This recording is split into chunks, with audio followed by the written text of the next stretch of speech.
Hello mga kachisflix! Mainit-init pa na issue ang pag-uusapan natin ngayon.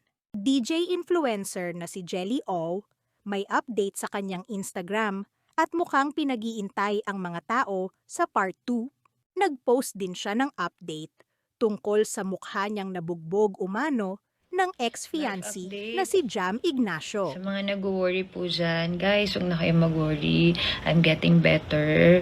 Ayan, kung makikita niyo po, meron pa akong pasa sa mata and yung ipin ko, basag pa din. Pero, nakaschedule na po ako sa dentist ko sa Tuesday, kaya magagawa na po siya. Yung labi ko, okay na po siya. Tuyo na yung sugat.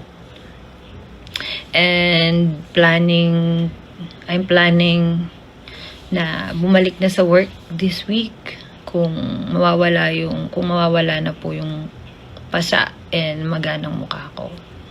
So, ayun lang guys, in-update ko lang kayo kasi hindi ko po kayo maisa-isa. Sobrang dami pong nagme-message sa akin.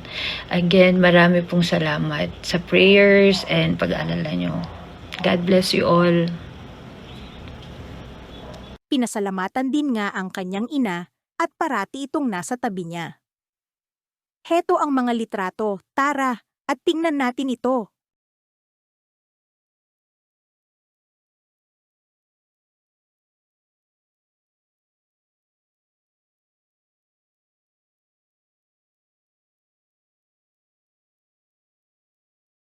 Ano sa tingin nyo mga kachisflix? May part 2 ba ang Jelly at Jam? Magkakabalikan kaya sila? Abangan! Subscribe para sa mga susunod na ulat at chismis. Isflix na!